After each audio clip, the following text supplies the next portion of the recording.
Hey everyone, I just got back from watching Fool's Paradise, and I know it's been getting some negative reviews, and I liked it, so I'm here to defend it in this video. I'm literally just sitting in my car recording this after I got home from the theater, so my thoughts are very fresh, but let's jump into it. The reason why I liked this movie so much, and why I would recommend it, is because it is quite literally unlike any movie out there right now, specifically comedy movies. Before I even start talking about Fool's Paradise, I want to touch on 3 comedy movie trailers that played before Fool's Paradise.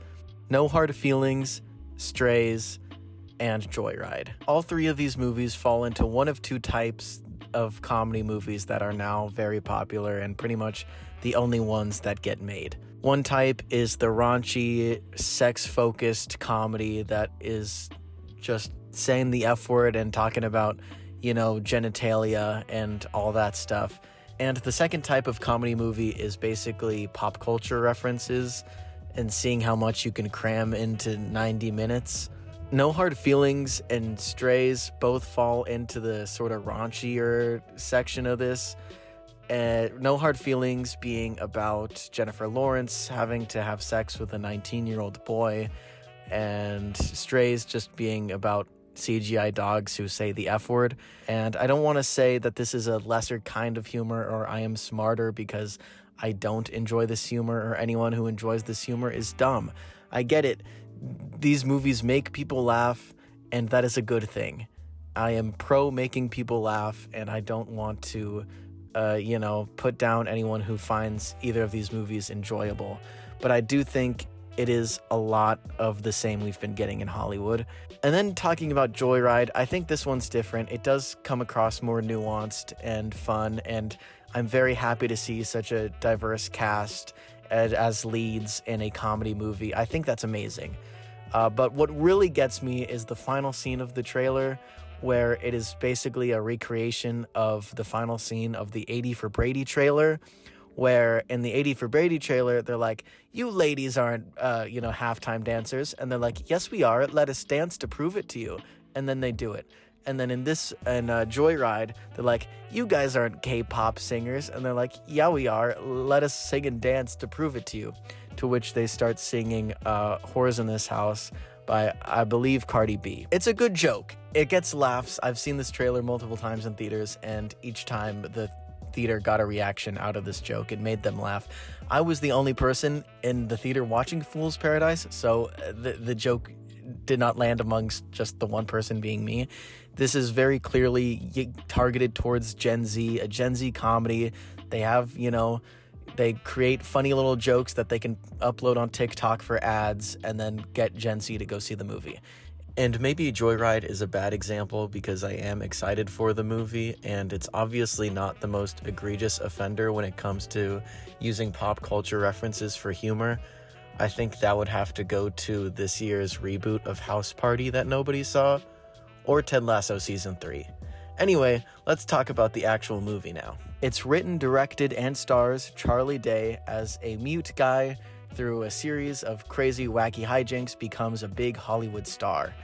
And I love the movie and I love the jokes because it solely is reliant on the situation. They do not need to swear and they do not need to bring up pop culture, even though it is making commentary about the current state of movies. You can very much tell that this is Charlie Day's passion project, and he was very heavily inspired by silent films, specifically the comedic ones most popularly made by Charlie Chaplin and Buster Keaton, and the various other ones that aren't in film canon. And making his character not talk, I thought, was extremely effective in the comedy, because when your main character can't talk, then you're no longer writing jokes that are words, but jokes that are more situational, jokes that are more slapstick and physical about the environment, not referencing an 80s band, not referencing a TikTok song, but purely what in this world exists and what can you do to make a funny situation. And that is what the silent film actors and writers and directors had to do back in the 20s and 30s because, there wasn't any audio. and all of their comedy had to come from sort of that physical situation. Hey everyone, it's me editing, and here's the part of the video where I verbally explain a joke beat for beat and why I think it's funny, and it goes on for a really long time. So instead of doing that, I'll just say that Charlie Day possesses the power to make people laugh without him swearing or without him referencing pop culture, and I think that's really special nowadays. Watching this movie took me back to last summer when I was in Italy for a film festival. And there they were playing a movie from the 1930s, a silent comedy film called Crazy to Marry. It was, I think, Fatty Arbuckle's last movie that he ever did, and it was an amazing experience to watch this silent comedic film, and they had a live pianist play in the audience, and sit in an audience of people who spoke various different languages. I was an American in Italy, there were Italians, there were people from all over the world here, and we were all laughing at the same thing. It didn't need, dialogue to make us laugh, and it was about this guy who wants to marry this girl, but she's already engaged to someone else, and there's a random serial killer on the loose, because plots back in the day were very all over the place and just serviced the comedy. And that whole theater in Italy was erupting with laughter, even though we all spoke different languages, we all came from different parts of the world, and we were all cracking up, proving, that was in the year 2022, proving that that style of comedy still makes people laugh. It is still an effective way of storytelling and doing comedy, yet we do not see it in current movies being made, except for Fool's Paradise, which I absolutely adored.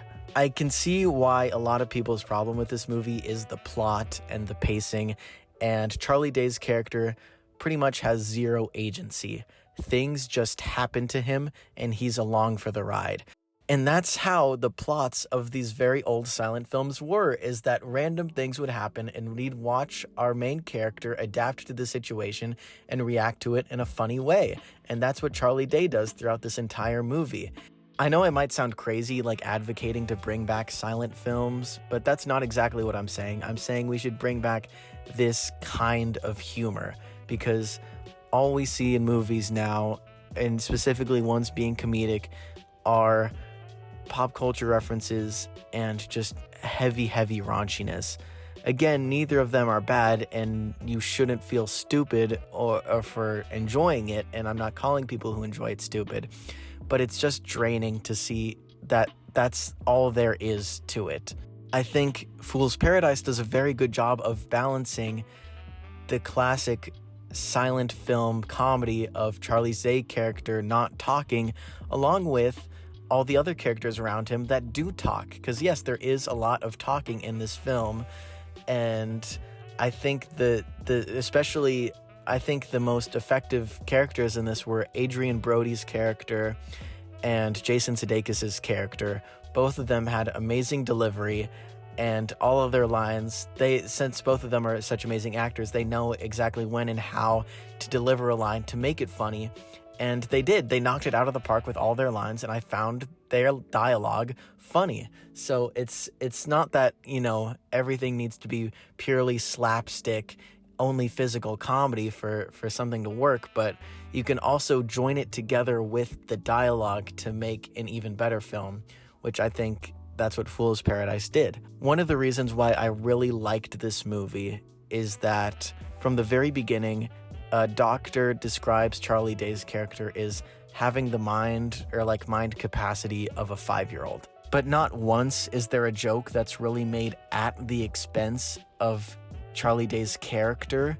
Not once is there a joke that calls him stupid. No one treats him like a 5-year-old. No one thinks that he's stupid.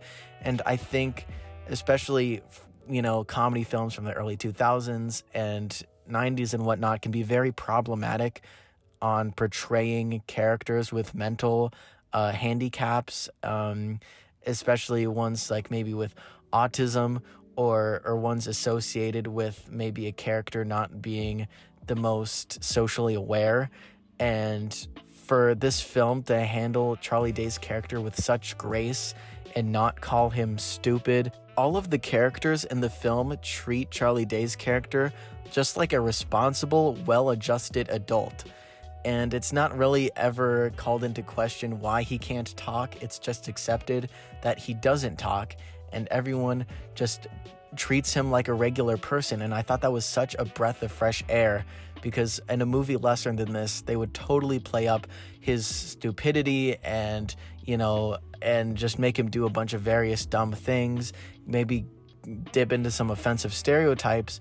But Charlie Day, with his writing, never crosses any of those lines and still creates a very funny movie with very funny jokes without having to cause offense or be problematic. Lastly, on the positive side, I just want to say that Charlie Day's passion absolutely comes through.